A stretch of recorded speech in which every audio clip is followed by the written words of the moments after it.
어제 한 사람이 죽었다. 심장이 멈춘 것이 아니다. 숨이 끊어진 것도 아니다. 멀쩡히 살아있다. 출근하고 밥 먹고 웃고 인사한다. 그런데 죽었다. 자기 자신이 죽었다. 언제 죽었는지도 모른다. 어느 날 거울을 보다가 문득 깨달았을 뿐이다. 거울 속 얼굴이 낯설다는 것을, 웃고 있는데 웃고 싶지 않다는 것을, 괜찮다고 말하는데 괜찮지 않다는 것을. 200년 전 한 철학자가 이것을 정확히 꿰뚫었다. 아르투어 쇼펜하우어. 세상에서 가장 불편한 진실만을 말한 사람. 그가 이렇게 말했다. 예의 바른 것은 지혜롭지만 너무 친절한 것은 어리석다. 적당한 무례함은 때로 내가 만만한 존재가 아님을 알리는 가장 효율적인 방어 기제다. 이 문장 앞에서 당신의 몸이 먼저 반응했을 것이다. 가슴 어딘가가 뜨끔했을 것이다. 그 뜨끔함의 정체를 오늘 끝까지 추적한다. 참았다. 그게 맞는 거라고 생각했다. 상대가 선을 넘었을 때 불쾌함을 삼켰다. 얼굴에는 아무 일 없다는 표정을 올렸다. 속으로는 뜨거운 것이 치밀어 올랐지만 그것을 밖으로 꺼내는 순간 관계가 어그러질 것 같았다. 그래서 눌렀다. 한 번, 두 번, 셀 수 없이 많이. 그것이 성숙이라 믿었다. 어른이라면 감정을 다스려야 한다고 배웠다. 사소한 일에 반응하지 않는 것이 품격이라 여겼다. 갈등을 피하는 것이 지혜라 생각했다. 그렇게 살아왔다. 오랫동안. 그런데 이상하다. 참을수록 상대는 더 깊이 들어왔다. 한 발 물러서면 상대는 한 발 더 다가왔다. 선은 점점 뒤로 밀렸다. 어느 순간 내가 서 있던 자리가 어디였는지조차 잊어버렸다. 분명히 지키려 했던 것이 있었는데 지금 손에 남은 것이 없다. 쇼펜하우어의 말을 처음 만났을 때 어딘가 불편했다. 무례함이 방어 기제라니. 예의를 갖추는 것이 옳은 일이고 친절한 것이 좋은 일이라 배워왔는데 이 철학자는 정반대의 이야기를 하고 있었다. 너무 친절한 것은 어리석다고, 적당히 무례해야 한다고. 그런데 이상하게도 그 불편함 안에 어떤 익숙함이 있었다. 마치 오래전부터 알고 있었지만 인정하고 싶지 않았던 것을 누군가 대신 말해준 것 같은 느낌. 그래서 더 불편했는지도 모른다. 프로이트는 이것을 억압이라 불렀다. 의식이 받아들이기 어려운 감정을 무의식 아래로 밀어넣는 것. 우리가 참는다고 말할 때 실제로는 억압하고 있는 경우가 많다. 참음과 억압은 다르다. 참음은 감정을 인식한 상태에서 표현을 유보하는 것이다. 억압은 감정 자체를 부정하는 것이다. 느끼지 않은 척하는 것이다. 돌아보면 늘 참는 쪽이었다. 누군가 약속 시간에 늦어도 괜찮다고 말했다. 불편한 부탁을 받아도 거절하지 못했다. 상대가 무례한 말을 해도 웃어 넘겼다. 그게 관계를 지키는 방법이라 생각했다.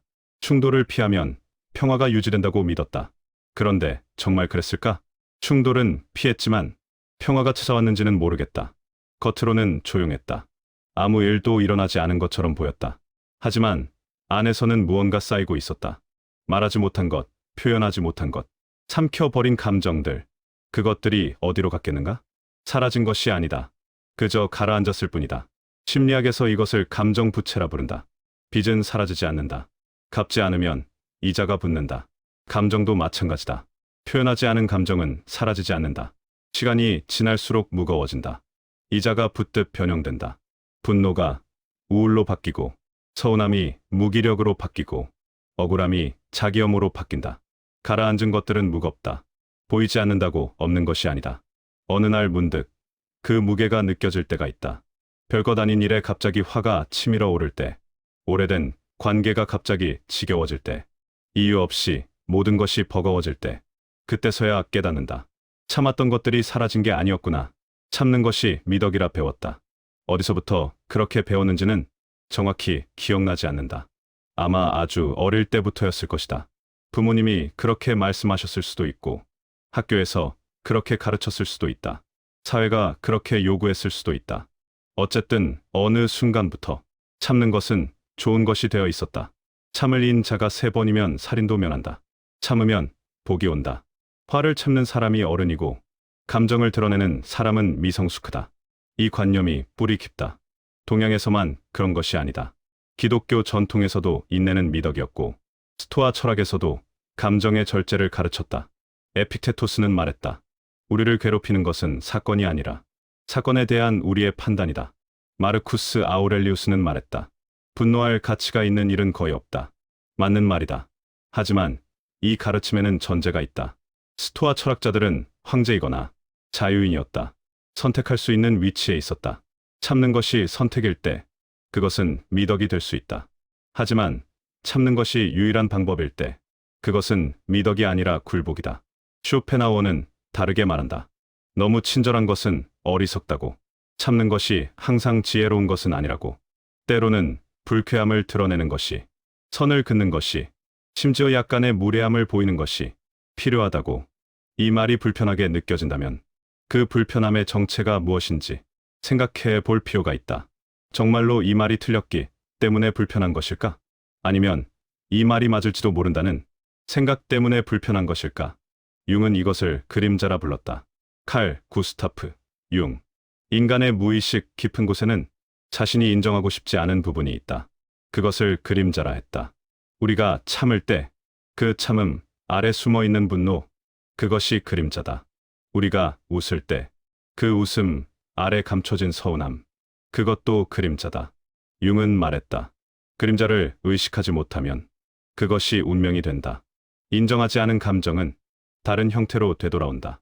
참았던 분노는 어느 날 폭발로 돌아오고 삼켰던 서운함은 어느 날 관계의 단절로 돌아온다. 친절한 사람이 있었다.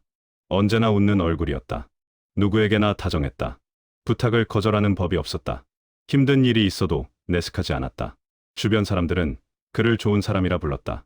착하다고, 배려심이 깊다고, 함께 있으면 편하다고. 그런데 이상한 일이 있었다. 그렇게 좋은 사람인데 사람들은 그를 크게 존중하지 않았다. 중요한 자리에 그를 부르지 않았다. 의견을 물어보지 않았다. 그가 없어도 일은 돌아갔다. 마치 있어도 되고 없어도 되는 사람인 것처럼. 투명인간처럼 왜 그랬을까? 그는 분명 좋은 사람이었다. 나쁜 짓을 한 적이 없다. 누구에게도 해를 끼치지 않았다. 그런데 왜 사람들은 그를 가볍게 대했을까? 왜 그의 친절은 존중으로 돌아오지 않았을까? 에리 프롬이 이 질문에 답을 준다. 20세기 가장 통찰력 있는 정신분석학자. 그는 자기를 위한 인간에서 이렇게 말했다. 자기 자신을 사랑하지 않는 사람의 사랑은 사랑이 아니라 의존이다. 자기 자신을 존중하지 않는 사람의 친절은 친절이 아니라 복종이다. 그 친절한 사람에게 돌아가 보자. 그는 정말로 친절해서 참은 것일까? 아니면 다른 방법을 몰라서 참은 것일까? 그는 화를 낼 수 있었지만 선택하지 않은 것일까? 아니면 화를 내는 것 자체가 불가능했던 것일까? 만약 후자라면 그의 친절은 친절이 아니다. 미덕이 아니다.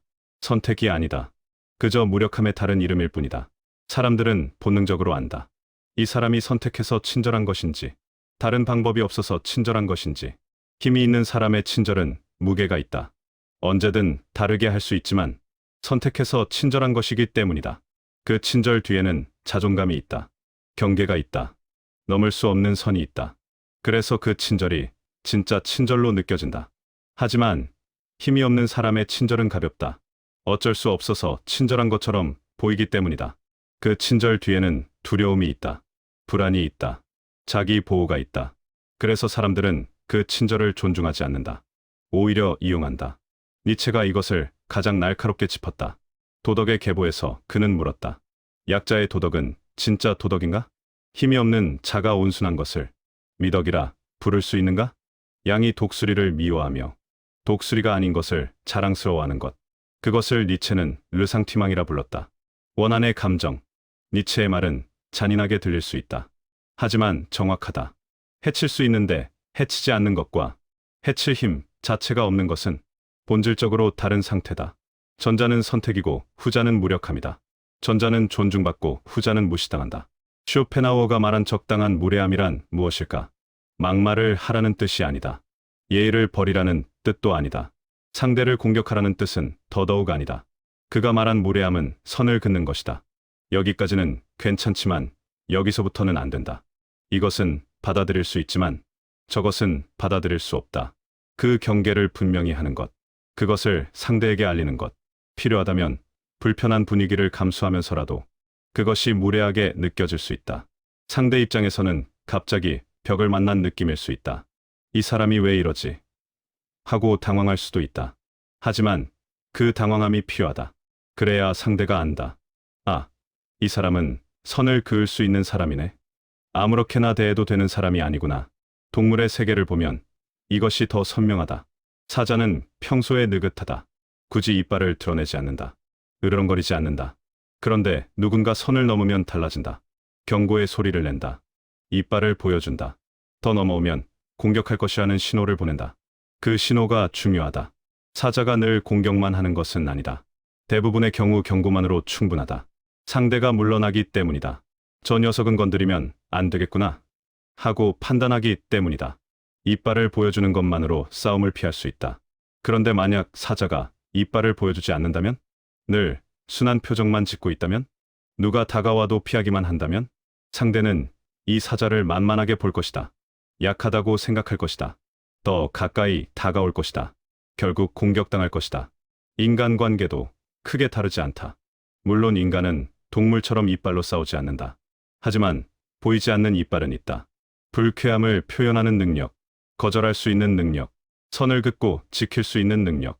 그것이 인간관계에서의 이빨이다. 심리학자 헨리 클라우드는 경계선이라는 책에서 이렇게 말했다.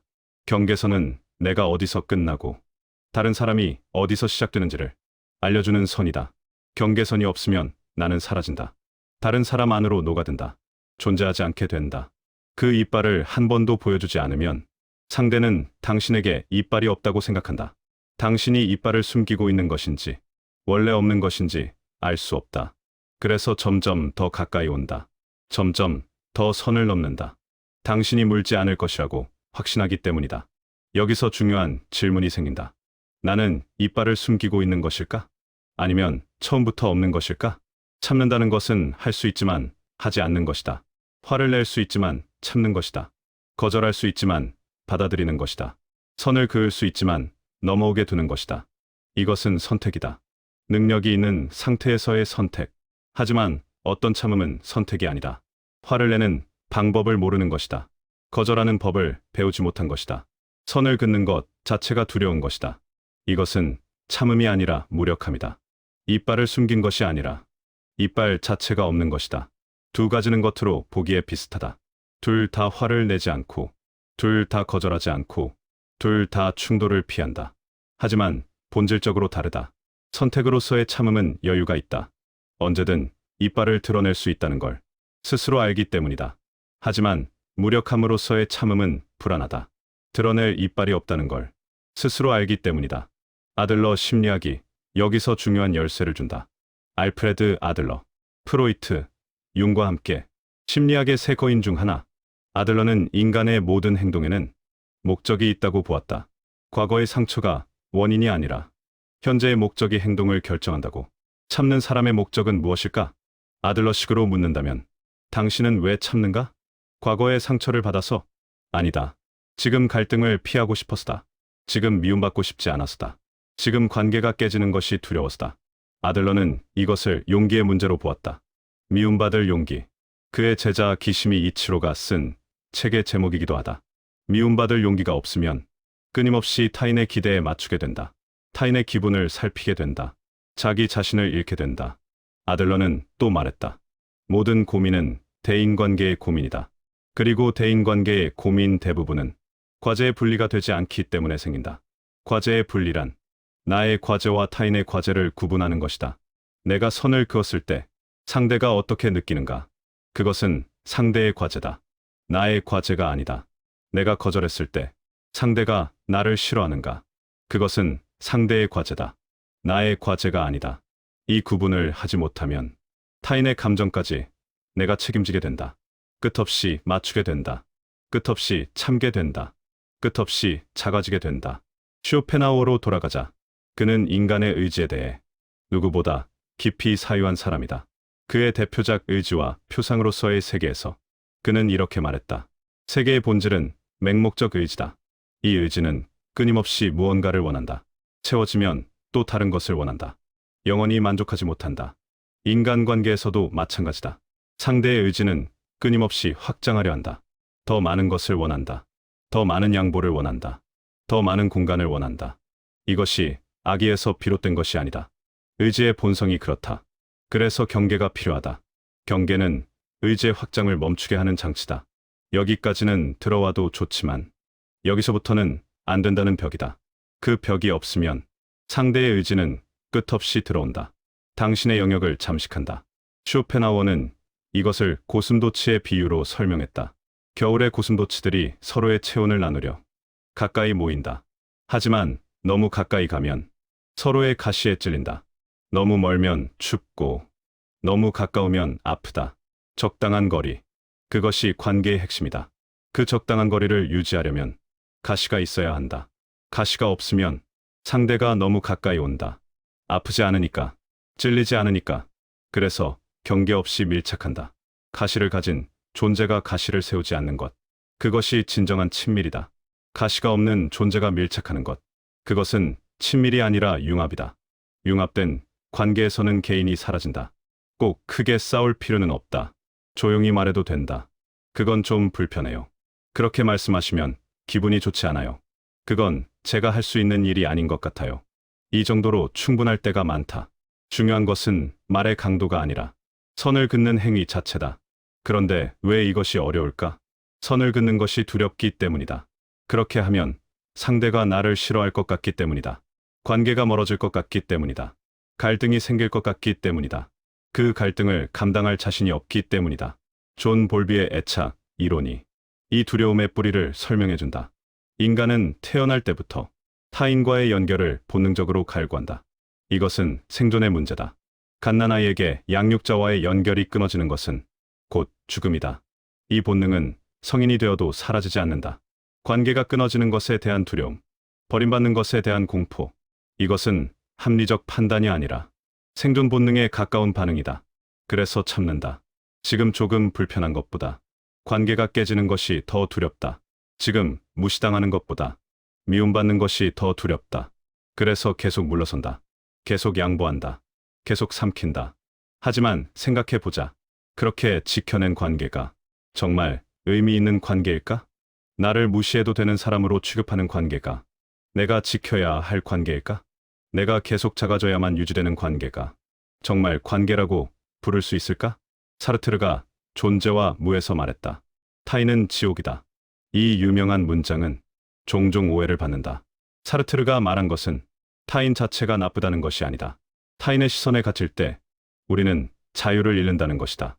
참는 사람은 타인의 시선에 갇혀 있는 사람이다. 상대가 나를 어떻게 볼까?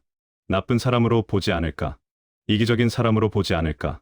이 시선에 갇혀서 자기 자신을 표현하지 못한다.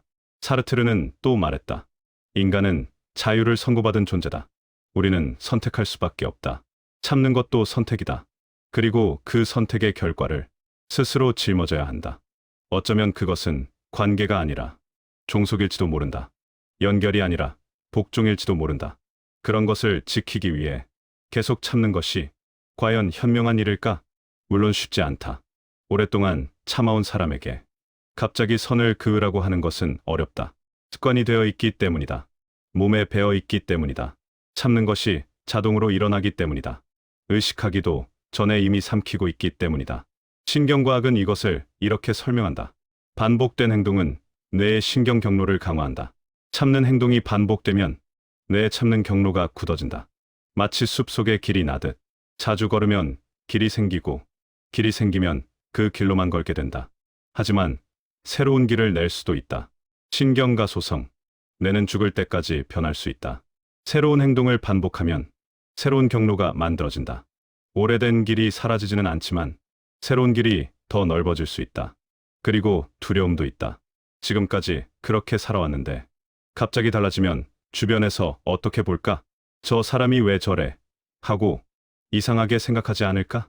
관계가 다 깨지는 것 아닐까? 혼자 남는 것 아닐까? 이 두려움은 진짜다. 무시할 수 없다. 실제로 선을 긋기 시작하면 어떤 관계는 멀어질 수 있다. 어떤 사람은 떠날 수 있다. 그것은 사실이다. 하지만 생각해보자. 그렇게 떠나는 사람은 애초에 당신을 어떻게 생각했던 사람일까? 당신이 참을 때만 곁에 있고 당신이 선을 그으면 떠나는 사람. 그 사람은 당신을 좋아했던 것일까? 아니면 당신의 무기력함을 좋아했던 것일까? 반대로 당신이 선을 그어도 남아있는 사람이 있다. 당신이 불편함을 표현해도 존중하는 사람이 있다. 당신의 경계를 인정하는 사람이 있다. 그 사람들이 진짜 관계다. 그 사람들만 남아도 충분하다. 노자는 도덕경에서 이렇게 말했다. 물은 만물을 이롭게 하면서도 다투지 않는다. 이것이 흔히 겸손과 양보의 미덕으로 익힌다. 하지만 노자의 물을 더 깊이 들여다보자. 물은 부드럽다. 하지만 바위를 뚫는다. 물은 양보한다. 하지만 결국 바다에 이른다. 물의 부드러움은 약함이 아니다. 가장 강한 것이 가장 부드러운 형태를 취하는 것이다. 진정한 유연함은 강함에서 나온다. 부러지지 않을 만큼 단단한 것이 부드럽게 구부러질 수 있다. 부러지기만 하는 것은 부드러운 것이 아니다. 그냥 약한 것이다. 참음에 대해 다시 생각해보자. 참는 것 자체가 나쁜 것은 아니다. 모든 상황에서 반응할 필요는 없다. 사소한 일에 일일이 화를 내면 삶이 피곤해진다. 어떤 것은 그냥 흘려보내는 것이 맞다. 그것이 진짜 성숙이다. 하지만 모든 것을 참는 것은 다르다. 중요한 것까지 참는 것은 다르다. 나를 지워가면서 참는 것은 다르다. 그것은 성숙이 아니다. 그것은 자기 소멸이다. 구분이 필요하다.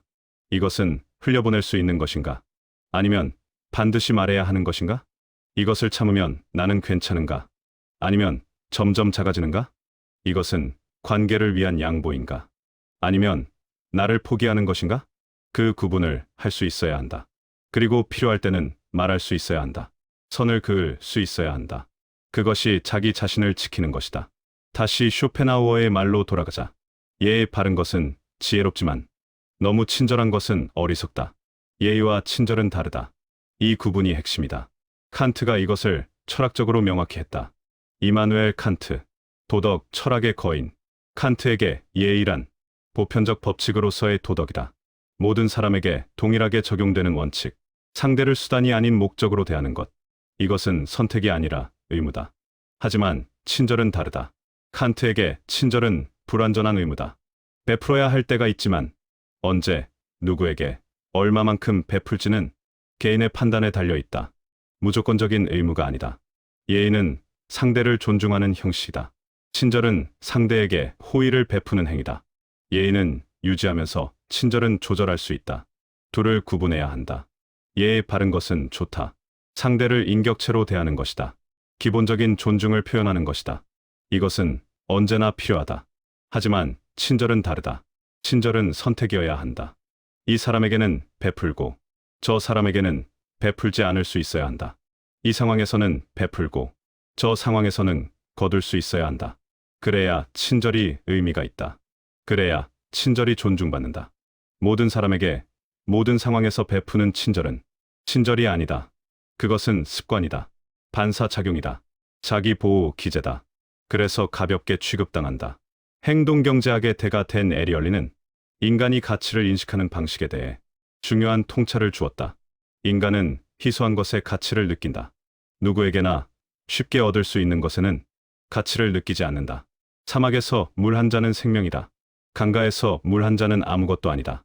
친절도 마찬가지다. 선택적으로 베푸는 친절은 귀하다. 무조건적으로 베푸는 친절은 공기 같다. 있는지도 모른다.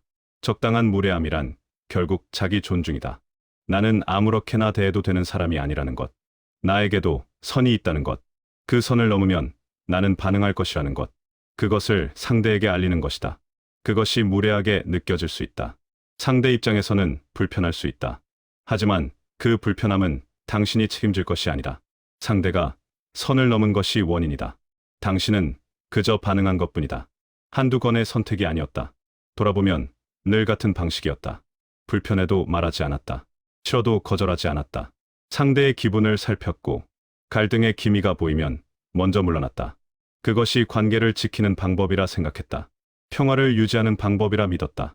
그런데 관계는 정말 지켜졌는가? 아니, 그 관계 안에서 나는 지켜졌는가? 이 질문 앞에서 멈춰야 한다. 관계가 유지되었는지를 묻는 것과 그 관계 안에서 내가 온전했는지를 묻는 것은 전혀 다른 질문이다.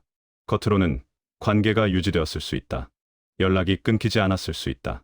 여전히 만나고, 여전히 대화하고, 여전히 함께할 수 있다. 하지만 그 안에서 나는 어떤 모습이었을까? 점점 작아지지 않았는가? 점점 말이 없어지지 않았는가? 점점 의견을 내지 않게 되지 않았는가? 점점 그냥 맞추게 되지 않았는가? 관계는 유지되었는데 그 관계 안에서 나는 사라져 가고 있었던 것은 아닌가? 위니카시라는 정신분석학자가 있다. 도널드 위니캇. 그는 거짓, 자기라는 개념을 만들었다. 인간은 환경의 요구에 맞추기 위해 거짓, 자기를 만든다. 상대가 원하는 모습을 연기한다. 착한 아이, 좋은 사람, 편한 사람. 이 거짓, 자기가 진짜 자기를 대신한다. 거짓 자기는 관계를 유지하는 데 효과적이다. 갈등을 줄여준다. 상대를 편하게 해준다. 하지만 대가가 크다. 진짜 자기가 점점 위축된다. 진짜 감정, 진짜 욕구, 진짜 생각이 표현될 기회를 잃는다. 결국 자기 자신이 누구인지 모르게 된다. 특정한 사건 때문이 아니다. 어떤 큰 충격이 있어서 이렇게 된 것이 아니다. 누군가 나를 크게 상처 입혀서 이렇게 된 것도 아니다. 그냥 늘 이랬다. 기억나는 한 늘 이런 식이었다. 작은 선택들이 쌓였다. 사소한 양보들이 쌓였다. 별것 아닌 참음들이 쌓였다. 그리고 어느 날 문득 깨달았다. 내가 늘 같은 자리에 서 있다는 것을. 손해보는 자리, 양보하는 자리, 맞춰주는 자리, 참는 자리. 왜 항상 여기일까? 왜 다른 자리에는 서보지 못한 걸까? 이것은 운이 나빠서가 아니다. 우연히 그런 상황을 자주 만난 것이 아니다. 패턴이 있다. 반복되는 구조가 있다. 그 구조를 보지 못하면 계속 같은 자리에 서게 된다.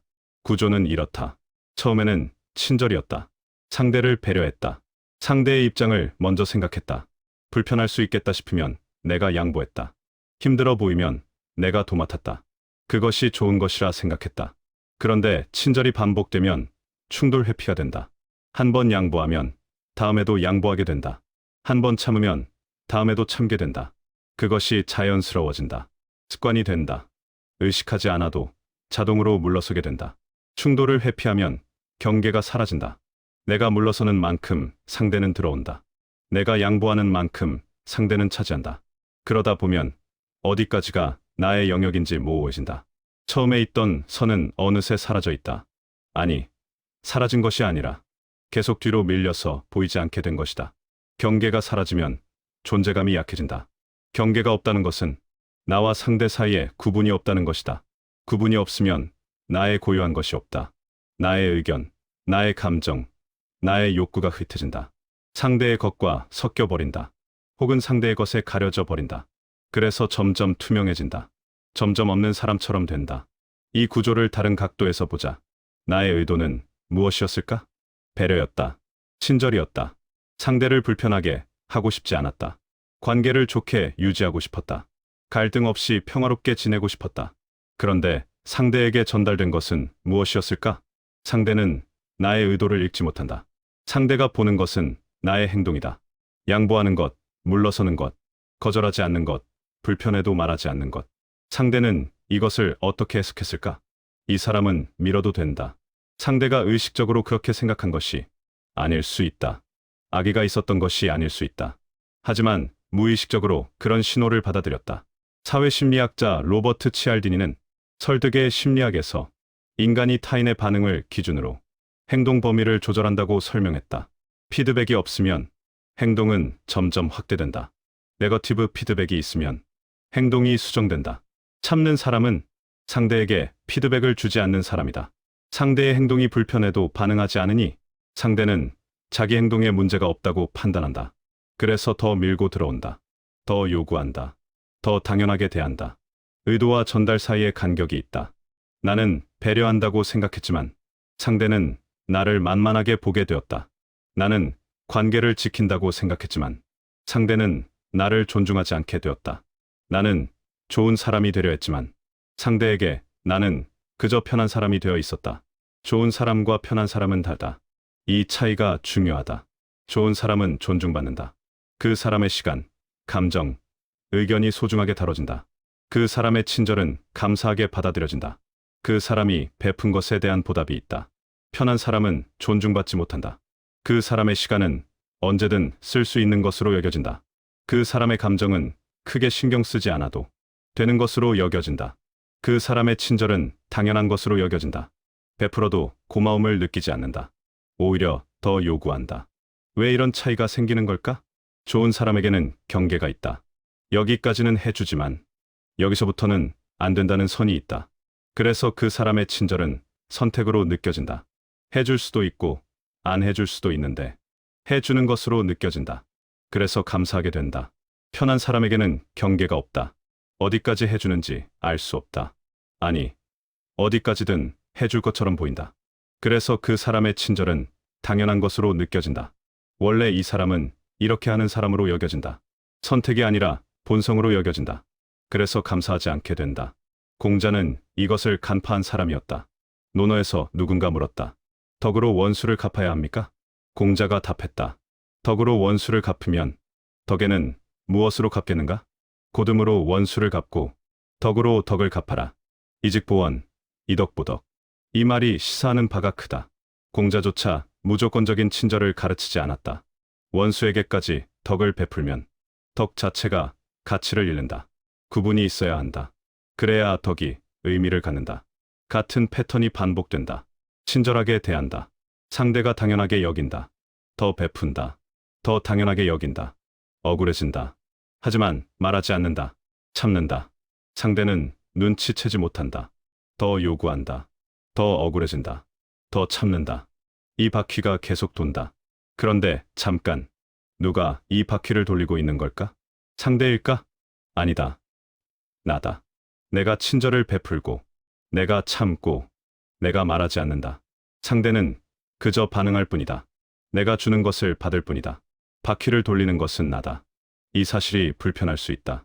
마치 내 잘못이라고 말하는 것처럼 들릴 수 있다. 하지만 그런 뜻이 아니다. 잘잘못을 따지려는 것이 아니다. 다만 구조를 정확히 보자는 것이다. 실존주의 철학이 여기서 결정적인 통찰을 준다. 사르트르, 카미, 하이데거. 이들은 모두 인간의 자유와 책임을 말했다. 우리는 상황의 피해자가 아니다. 선택하는 존재다. 참는 것도 선택이고 말하지 않는 것도 선택이다. 그 선택의 결과를 스스로 짊어져야 한다. 이것이 가혹하게 들릴 수 있다. 하지만 동시에 해방이기도 하다. 바퀴를 돌리는 것이 나라면 멈출 수 있는 것도 나라는 뜻이다. 상대가 바꾸기를 기다릴 필요가 없다는 뜻이다. 말하지 않으면 아무도 모른다. 사람들은 생각보다 타인의 마음을 잘 모른다. 겉으로 괜찮아 보이면 괜찮은 줄 안다. 웃고 있으면 기분 좋은 줄 안다. 따라오면 동의하는 줄 안다. 속으로 무슨 생각을 하는지, 어떤 감정인지 말하지 않으면 모른다. 심리학에서 이것을 투명성의 착각이라 부른다. 사람들은 자신의 내면 상태가 타인에게 명확히 전달된다고 착각한다. 내가 이렇게 불편해하는데 모를 리가 없지. 이렇게 서운한데 느끼지 못할 리가 없지. 하지만 연구 결과는 정반대를 보여준다. 사람들은 타인의 내면 상태를 놀라울 정도로 감지하지 못한다. 그래서 참는 사람은 손해를 본다. 속으로는 불만이 쌓이는데 상대는 전혀 모른다. 상대 입장에서는 잘 지내고 있다고 생각한다. 문제가 없다고 생각한다. 그러다가 어느 날 갑자기 관계가 터지면 당황한다. 갑자기 왜 그래? 무슨 일 있어? 사실 갑자기가 아니었다. 오래전부터 쌓여 있었다. 다만 말하지 않았을 뿐이다. 상대가 알아서 알아차려 주기를 바랐다. 말하지 않아도 느껴 주기를 바랐다. 하지만 사람은 말하지 않으면 모른다. 이것은 냉정한 사실이다. 아무리 가까운 사이라도, 아무리 오래 알았어도 말하지 않으면 모른다. 느껴 주기를 바라는 것은 아름다운 기대이지만 현실에서는 잘 작동하지 않는다. 기대가 충족되지 않으면 서운해지고 서운함이 쌓이면 관계가 멀어진다. 그러니 말해야 한다. 불편하면 불편하다고, 싫으면 싫다고, 원하는 것이 있으면 있다고. 그것이 이기적인 것이 아니다. 그것이 관계를 망치는 것이 아니다. 오히려 그래야 관계가 오래간다. 서로의 경계를 알아야 서로를 존중할 수 있다. 배려에 대해서도 다시 생각해보자. 배려란 무엇인가? 상대의 입장을 생각하는 것이다. 상대가 불편하지 않도록 신경 쓰는 것이다. 이것 자체는 좋은 것이다. 하지만 배려에도 방향이 있다. 나에서 상대로 향하는 배려가 있고 상대에서 나로 향하는 배려가 있다. 건강한 관계에서는 이것이 양방향이다. 내가 상대를 배려하고 상대도 나를 배려한다. 그런데 어떤 관계에서는 배려가 일방통행이다. 나만 상대를 배려하고 상대는 나를 배려하지 않는다. 이것은 불균형이다. 마르틴 부버라는 철학자가 있다. 그는 관계를 두 가지로 나누었다. 나와 너의 관계, 나와 그것의 관계, 나와 너의 관계에서 상대는 온전한 인격체다. 서로가 서로를 주체로 인정한다. 배려가 양방향으로 흐른다. 경계를 존중한다. 나와 그것의 관계에서 상대는 도구다. 이용의 대상이다. 한쪽이 주체이고 한쪽이 대상이다. 배려가 일방통행이다. 경계가 무시된다. 일방적인 배려가 오래 지속되는 관계는 나와 그것의 관계에 가깝다. 내가 상대의 도구가 되어 있는 것이다. 편의를 위한 존재가 되어 있는 것이다. 이 불균형이 오래 지속되면 한쪽이 소모된다. 배려하는 사람은 이 불균형을 잘 인식하지 못한다. 왜냐하면 배려하는 것이 습관이기 때문이다. 자연스럽게 상대 입장을 먼저 생각한다. 상대가 나를 배려하지 않는다는 것을 알아차리기 어렵다. 알아채더라도 그냥 그런가 보다 하고 넘어간다. 하지만 관계는 균형이어야 한다. 일방적인 배려는 오래 가지 못한다. 배려하는 쪽이 지치기 때문이다. 지치면 관계가 싫어진다. 관계가 싫어지면 멀어진다. 결국 관계가 끝난다. 배려한다고 관계가 지켜지는 것이 아니다. 균형 있는 배려가 있어야 관계가 지켜진다. 이제 더 깊은 곳으로 내려가 보자. 이것은 성격의 문제가 아니다. 특별히 소심해서 그런 것이 아니다. 유독 착해서 그런 것도 아니다. 개인의 성향으로 설명되지 않는다. 더 깊은 곳에 뿌리가 있다. 인간이 오랫동안 믿어온 것, 배워온 것, 당연하게 여겨온 것, 거기에 뿌리가 있다. 인간은 오랫동안 좋은 사람이 되라고 배워왔다. 어릴 때부터 들어왔다. 착하게 살아야 한다고. 양보하는 것이 아름다운 것이라고. 참는 것이 어른스러운 것이라고. 화를 내면 안 된다고. 갈등을 일으키면 안 된다고. 이 가르침은 어디에나 있었다. 가정에서, 학교에서, 사회에서 수천 년 동안 전해져 온 것들이다. 미셸 푸코라는 프랑스 철학자는 이런 가르침의 이면을 파헤쳤다. 푸코는 권력이 직접적 강제가 아니라 규범의 내면화를 통해 작동한다고 보았다. 사회가 참으라고 가르칠 때 그것은 단순한 도덕 교육이 아니다. 순종적 주체를 만드는 것이다. 스스로를 감시하고 스스로를 통제하는 존재를 만드는 것이다. 푸코는 이것을 파놉티콘에 비유했다. 중앙에 감시탑이 있고 주변에 감방이 있는 원형 감옥. 감시자가 실제로 보고 있지 않아도 죄수들은 보일 수 있다는 가능성만으로 스스로를 통제한다. 참는 사람도 마찬가지다. 아무도 참으라고 강요하지 않는다. 하지만 참아야 한다는 규범이 내면화되어 있다. 사회가, 문화가, 주변이 기대하는 것이 감시탑처럼 작동한다. 스스로 감시하고 스스로 억제한다. 가르침은 틀린 것이 아니었다. 양보가 필요할 때가 있다. 참아야 할 때가 있다. 갈등을 피하는 것이 지혜로울 때가 있다. 모든 상황에서 자기 주장만 하는 것은 문제다. 사회가 유지되려면 어느 정도의 양보와 타협이 필요하다. 하지만 그 가르침에는 빠진 문장이 있다. 참는 것이 미덕이라 배웠다. 그런데 어떤 참음이 미덕인지는 배우지 못했다. 양보하는 것이 품격이라 배웠다. 그런데 어떤 양보가 품격인지는 배우지 못했다. 무조건 참으라고 했다. 무조건 양보하라고 했다. 조건이 빠져 있었다. 그래서 혼란이 생겼다. 참았는데 손해만 봤다. 양보했는데 무시당했다. 착하게 살았는데 만만하게 여겨졌다. 가르침대로 했는데 결과가 다르다. 뭐가 잘못된 걸까? 내가 부족한 걸까? 더 참아야 하는 걸까? 아니다. 가르침이 불완전했던 것이다. 중요한 조건이 빠져 있었던 것이다. 니체는 차라투스트라는 이렇게 말했다 해서 이것을 정면으로 다뤘다. 정신의 세 가지 변화. 낙타, 사자, 아이. 낙타는 짐을 진다. 참는다. 사회가 시키는 대로 한다. 무거운 짐을 지면서도 이것이 의미 있다고 믿는다. 참는 것이 미덕이라 믿는 단계다. 사자는 거부한다. 아니라고 말한다. 나는 원한다. 라고 선언한다. 자유를 쟁취한다. 경계를 세운다. 이빨을 드러내는 단계다. 아이는 새로 시작한다. 자유로운 상태에서 새로운 가치를 창조한다. 참을지 말지를 스스로 결정한다. 양보할지 말지를 스스로 선택한다. 외부의 규범이 아니라 자기 자신의 기준으로 살아가는 단계다. 많은 사람이 낙타 단계에 머물러 있다. 짐을 지고 있다. 그것이 의미 있다고 믿고 있다. 하지만 어느 날 무게를 견디지 못하고 무너진다. 사자가 되어야 한다. 아니라고 말할 수 있어야 한다. 그래야 아이가 될 수 있다. 진정한 자유에 도달할 수 있다. 이빨을 가진 존재가 이빨을 쓰지 않는 것이 온화함이다. 이 문장을 천천히 읽어보자. 이빨이 있다. 물 수 있다. 공격할 수 있다. 그런데 쓰지 않는다. 선택해서 쓰지 않는다. 이것이 온화함이다. 힘이 있는 상태에서의 자제. 할 수 있지만 하지 않는 것. 그것이 진짜 온화함이다. 이빨이 없는 존재가 물지 않는 것은 다르다. 물고 싶어도 못 문다. 공격하고 싶어도 못한다. 이빨이 없으니까. 힘이 없으니까. 이것은 온화함이 아니다. 선택이 아니다. 그냥 무력함이다. 겉으로는 같아 보인다.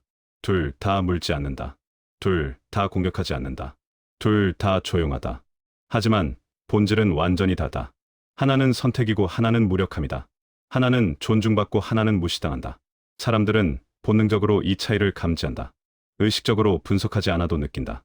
이 사람은 힘이 있는데 쓰지 않는 것인지, 아니면 힘 자체가 없는 것인지, 그것을 느낀다. 힘이 있는 사람의 온화함에는 무게가 있다. 그 사람이 친절하면 그 친절이 진짜로 느껴진다. 선택해서 친절한 것이기 때문이다. 그 사람이 양보하면 그 양보가 감사하게 느껴진다. 해줄 수도 있고 안 해줄 수도 있는데 해주는 것이기 때문이다. 힘이 없는 사람의 온화함에는 무게가 없다. 그 사람이 친절해도 어쩔 수 없어서 친절한 것처럼 느껴진다. 그 사람이 양보해도 당연한 것처럼 느껴진다. 다른 방법이 없으니까 그러는 것 같다. 그래서 존중하지 않게 된다. 그렇다면 선함이란 무엇인가? 이 질문은 윤리학의 가장 오래된 질문 중 하나다. 아리스토텔레스는 선함을 덕의 실천으로 보았다. 덕이란 양, 극단 사이의 중용이다. 용기는 무모함과 비겁함 사이에 있다. 관대함은 낭비와 인색함 사이에 있다. 그리고 친절함은 아첨과 냉담함 사이에 있다. 무조건적 친절은 아첨에 가깝다. 중용에서 벗어나 있다. 아리스토텔레스의 기준으로도 과도한 친절은 덕이 아니다. 선함에는 조건이 있다. 선택할 수 있는 힘이 있을 때만 선함이 된다. 해칠 수 있는데 해치지 않을 때, 거절할 수 있는데 받아줄 때, 화낼 수 있는데 참을 때, 선택이 있어야 선함이 된다. 선택이 없으면 선함이 아니다. 해칠 힘이 없어서 해치지 않는 것은 선함이 아니다. 거절할 용기가 없어서 받아주는 것은 선함이 아니다. 화낼 수 없어서 참는 것은 선함이 아니다. 그것은 무력함이다. 선함과 약함은 다르다. 많은 사람이 이것을 혼동한다. 자신이 선하다고 생각한다. 남에게 해를 끼치지 않으니까, 친절하게 대하니까, 양보하니까. 하지만 그것이 선택인지 아닌지를 묻지 않는다. 그래서 자신의 무력함을 선함으로 포장하게 된다. 한나 아렌트는 악의 평범성에 대해 말했다. 악은 거창한 것이 아니다. 생각하지 않는 것이 악이다. 마찬가지로 선함도 거창한 것이 아니다. 선택하는 것이 선함이다. 생각하고 판단하고 결정하는 것이 선함이다. 자동으로 참는 것은 선함이 아니다. 자동으로 양보하는 것은 미덕이 아니다. 생각 없이 맞추는 것은 배려가 아니다. 의식적으로 선택할 때 비로소 도덕적 의미가 생긴다. 인간은 오랫동안 이 껍데기를 미덕이라 불러왔다. 참기만 하는 것을 인내라 불렀다. 양보만 하는 것을 배려라 불렀다. 거절 못하는 것을 착함이라 불렀다. 이름을 잘못 붙인 것이다. 이름이 잘못되면 방향이 잘못된다. 방향이 잘못되면 목적지에 도달하지 못한다. 공자도 이것을 알고 있었다. 정명. 이름을 바로잡는 것. 공자가 정치의 첫째로 꼽은 것이다. 이름이 바르지 않으면 말이 순조롭지 않고, 말이 순조롭지 않으면 일이 이루어지지 않는다. 참음의 이름을 바로잡아야 한다. 모든 참음이 인내는 아니다. 모든 양보가 배려는 아니다. 모든 친절이 미덕은 아니다. 이름을 바르게 붙여야 방향이 바르다. 좋은 사람이라는 이상을 다시 보자. 우리가 그리는 좋은 사람의 이미지는 어떤가? 언제나 웃는 얼굴, 누구에게나 친절함, 갈등을 일으키지 않음, 화를 내지 않음, 양보를 잘함. 이 이미지는 아름답다. 그런 사람이 있다면 정말 좋겠다는 생각이 든다. 그래서 그 이미지를 향해 노력한다. 더 친절해지려고, 더 참으려고, 더 양보하려고. 하지만 이 이미지에는 숨겨진 것이 있다. 그 좋은 사람이 치르는 대가가 보이지 않는다. 참으면서 쌓이는 것들이 보이지 않는다. 양보하면서 잃어가는 것들이 보이지 않는다. 친절하면서 소모되는 것들이 보이지 않는다. 심리학자 앨리스 밀러는 재능 있는 아이의 드라마에서 이 현상을 깊이 탐구했다. 어린 시절 부모의 기대에 맞추느라 자기 감정을 억압한 아이들. 그들은 성인이 되어서도 타인의 기대에 맞추는 것을 멈추지 못한다. 좋은 사람이라는 이미지를 벗어나지 못한다. 그 이미지 아래서 진짜 자신은 질식하고 있는데도 이미지는 결과만 보여주고 과정은 감춘다. 그래서 그 이미지를 따르다가 지친다. 겉으로는 좋은 사람이 되었는데 안에서는 무언가가 무너져 간다. 웃고 있는데 웃고 싶지 않다. 친절하게 대하는데 친절하고 싶지 않다. 양보하는데 양보하고 싶지 않다. 겉과 안이 따로 논다. 이 괴리가 커지면 어느 날 터진다. 갑자기 모든 것이 싫어진다. 갑자기 모든 관계가 버겁다. 번아웃이 온다. 경계 없는 친절에 대해 생각해보자. 경계가 없다는 것은 어디까지 해줄지 정해져 있지 않다는 것이다. 상대가 요구하면 해준다. 더 요구하면 더 해준다. 한계가 없다. 끝이 없다. 이것이 상대에게 어떻게 읽힐까? 허락으로 읽힌다. 이 사람은 여기까지 해줘도 되는 사람이구나. 더 요구해도 되겠구나. 거절하지 않으니까 괜찮은 거겠지. 경계가 없으면 존중도 없다. 존중이란 상대의 경계를 인정하는 것이다. 여기까지는 괜찮지만 여기서부터는 안 된다. 그 선을 인식하고 지키는 것이다. 그런데 경계가 보이지 않으면 존중할 대상이 없다. 경계 없는 친절은 존중을 만들지 못한다. 쇼펜하우어가 말한 적당한 무례함은 상대에게 신호를 보내는 것이다. 나에게도 경계가 있다는 신호. 나를 함부로 대하면 나도 반응할 것이라는 신호. 이 신호가 왜 필요한가? 상대도 잃을 것이 있음을 알게 하기 위해서다. 관계에서 한쪽만 잃을 것이 있으면 불균형이 생긴다. 양쪽 모두 잃을 것이 있으면 균형이 생긴다. 서로 조심하게 된다. 서로 존중하게 된다. 게임 이론에서 이것을 상호학증 파괴 원리와 유사하게 설명할 수 있다. 양쪽 모두에게 비용이 있을 때 협력이 유지된다. 한쪽에만 비용이 있을 때 착취가 발생한다. 건강한 관계는 상호적이다. 내가 배려하면 상대도 배려한다. 내가 존중하면 상대도 존중한다. 내가 경계를 세우면 상대도 경계를 인식한다. 한쪽만 주고 한쪽만 받는 관계는 건강하지 않다. 그것은 관계가 아니라 착취다. 그렇다면 어떻게 해야 할까? 먼저 패턴을 인식해야 한다. 내가 어떤 상황에서 양보하는지, 어떤 사람에게 참는지, 어떤 순간에 물러서는지 그 패턴을 알아야 바꿀 수 있다. 인지행동 치료에서는 이것을 자동적 사고의 인식이라 부른다. 우리의 행동 대부분은 자동적으로 떠오르는 생각에 의해 결정된다. 여기서 말하면 분위기가 이상해질 거야. 거절하면 나를 싫어할 거야. 참는 게 맞아. 이런 자동적 사고가 참는 행동을 만든다. 이 자동적 사고를 인식하는 것이 첫걸음이다. 아, 지금 내가 이런 생각을 하고 있구나. 이 생각 때문에 참고 있구나. 이 생각이 정말 사실인가? 분위기가 정말 이상해질까? 상대가 정말 나를 싫어할까? 다음으로 작은 것부터 시작해야 한다. 갑자기 모든 것을 바꿀 필요는 없다. 작은 것부터 연습하면 된다. 사소한 의견을 말해보는 것, 작은 부탁을 거절해보는 것, 불편한 것을 가볍게 표현해보는 것. 이런 작은 연습이 쌓이면 큰 것도 할 수 있게 된다. 그리고 결과를 관찰해야 한다. 내가 의견을 말했을 때 상대가 어떻게 반응하는지, 거절했을 때 관계가 어떻게 되는지, 경계를 세웠을 때 상대가 어떻게 대하는지, 이것을 관찰하면 내 두려움이 실제인지 아닌지 알 수 있다. 대부분의 경우 두려움보다 결과가 낫다. 의견을 말해도 관계가 깨지지 않는다. 거절해도 상대가 나를 미워하지 않는다. 경계를 세워도 혼자 남지 않는다. 오히려 상대가 나를 더 존중하게 되는 경우가 많다. 관계에는 두 종류가 있다. 나를 살리는 관계가 있고 나를 소모하는 관계가 있다. 나를 살리는 관계에서는 에너지가 생긴다. 만나고 나면 기분이 좋다. 나 자신으로 있을 수 있다. 경계를 존중받는다. 나를 소모하는 관계에서는 에너지가 빠진다. 만나고 나면 지친다. 나를 맞춰야 한다. 경계가 무시된다. 늘 손해보는 느낌이다. 오랫동안 참아온 사람은 소모하는 관계를 많이 유지하고 있을 가능성이 높다. 왜냐하면 떠나지 않기 때문이다. 불편해도 참기 때문이다. 상대가 선을 넘어도 말하지 않기 때문이다. 경계를 세우기 시작하면 관계가 정리된다. 소모하는 관계는 멀어진다. 살리는 관계는 남는다. 수가 줄어들 수 있다. 하지만 질이 좋아진다. 남은 관계가 더 건강해진다. 그 안에서 나는 더 온전해진다. 힘에 대해 생각해보자. 이빨을 가진 존재와 그렇지 않은 존재의 차이는 힘의 유무다. 여기서 힘이란 무엇인가? 물리적 힘만을 말하는 것이 아니다. 거절할 수 있는 능력, 불편함을 표현할 수 있는 능력, 관계를 끊을 수 있는 용기, 혼자 설 수 있는 자립심. 이런 것들이 힘이다. 에리 프롬은 이것을 생산적 지향이라 불렀다.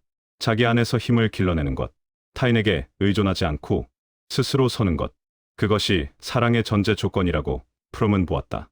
자립한 사람만이 진짜 사랑할 수 있다. 자립하지 못한 사람의 사랑은 사랑이 아니라 집착이다. 마찬가지로 자립한 사람만이 진짜 친절할 수 있다. 자립하지 못한 사람의 친절은 친절이 아니라 구걸이다. 이 힘은 타고나는 것이 아니다. 길러지는 것이다. 연습으로 만들어지는 것이다. 처음에는 작은 것들부터 시작한다. 작은 불편함부터 표현한다. 그것이 쌓이면 더 큰 것도 할 수 있게 된다. 이빨이 자라는 것이다. 이빨이 있어야 온화함이 의미가 있다. 이빨이 없으면 온화함이 아니라 무력함이다. 이빨을 기르는 것이 먼저다. 이빨이 생긴 후에 쓸지 말지를 선택하면 된다. 순서가 중요하다. 지금까지 살아온 방식이 잘못된 것은 아니다. 그 방식 나름의 이유가 있었다. 그 방식으로 지켜낸 것들이 있었다. 그때는 그것이 최선이었을 수 있다. 하지만 지금은 다를 수 있다. 지금은 다른 방식을 선택할 수 있다. 예전에는 몰랐던 것을 지금은 안다. 예전에는 못했던 것을 지금은 할 수 있다. 과거의 방식에 갇혀 있을 필요가 없다. 킬케고르는 이렇게 말했다. 삶은 뒤로 돌아봐야 이해되지만 앞으로 나아가야 살 수 있다. 과거를 이해했다. 패턴을 보았다. 구조를 알았다. 이제 앞으로 나아갈 때다. 패턴은 바꿀 수 있다. 오래된 습관도 바꿀 수 있다. 쉽지는 않지만 불가능하지도 않다. 조금씩, 천천히, 꾸준히 그렇게 바꿀 수 있다. 좋은 사람이 되고 싶다면 먼저 나를 지키는 사람이 되어야 한다. 나를 지키지 못하면서 좋은 사람이 될 수는 없다. 나를 소모하면서 좋은 관계를 유지할 수는 없다. 나의 경계가 있어야 그 안에서 진짜 친절을 베풀 수 있다. 나의 에너지가 있어야 그것을 나눌 수 있다. 마지막 질문 앞에 서 있다. 이빨을 감춘 것인가? 아니면 처음부터 없었던 것인가? 이 질문이 불편하다면 그 불편함을 느껴보자. 왜 불편한가? 답을 모르기 때문인가? 아니면 답을 알지만 인정하고 싶지 않기 때문인가? 감춘 것이라면 꺼내면 된다. 있는 것을 쓰지 않은 것이니까 의식적으로 쓰기로 결정하면 된다. 없는 것이라면 길러야 한다. 없는 것을 있다고 할 수는 없다. 먼저 인정해야 한다. 나에게는 이빨이 없었구나. 거절할 힘이 없었구나. 표현할 능력이 없었구나. 인정하고 나서 기르면 된다. 시간이 걸린다. 하지만 불가능하지 않다. 중요한 것은 정확히 아는 것이다. 감춘 것인지 없는 것인지 그것을 알아야 다음 걸음이 정해진다. 모호하게 두면 같은 자리에 머문다. 분명히 해야 움직일 수 있다. 참는 것이 미덕이라 배웠다. 그런데 어떤 참음은 미덕이 아니었다. 양보하는 것이 품격이라 배웠다. 그런데 어떤 양보는 품격이 아니었다. 좋은 사람이 되라고 배웠다. 그런데 좋은 사람이 되려다 만만한 사람이 되었다. 가르침이 불완전했다. 빠진 문장이 있었다. 그 문장을 이제 안다. 이빨이 있어야 온화함이 된다. 선택할 수 있어야 선함이 된다. 경계가 있어야 친절이 의미가 있다. 이것을 이제 안다. 알았으니 달라진다. 바로 달라지지 않을 수 있다. 오랜 습관은 쉽게 바뀌지 않는다. 오래된 두려움은 쉽게 사라지지 않는다. 하지만 아는 것과 모르는 것은 다르다. 알면 의식하게 된다. 의식하면 선택하게 된다. 선택이 쌓이면 변화가 온다. 이빨을 감춘 것인가? 아니면 처음부터 없었던 것인가? 이 질문을 안고 가자. 답을 서두르지 말자. 쉽게 대답하지 말자. 오래 품고 있자. 질문이 익숙해질 때까지. 질문이 나를 바꿀 때까지. 가끔은 이빨을 드러내라. 그래야 사냥개들이 물지 않는다. 이 문장이 오래 남기를. 그리고 언젠가 이 문장이 필요 없어지기를. 이빨을 드러내는 것이 자연스러워지는 날이 오기를. 경계를 세우는 것이 당연해지는 날이 오기를. 그때가 되면 이 문장은 잊혀도 된다. 몸이 기억하고 있을 테니까. 그때까지 이 질문을 안고 간다. 이빨을 감춘 것인가? 아니면 처음부터 없었던 것인가? 우리는 알고 있었다.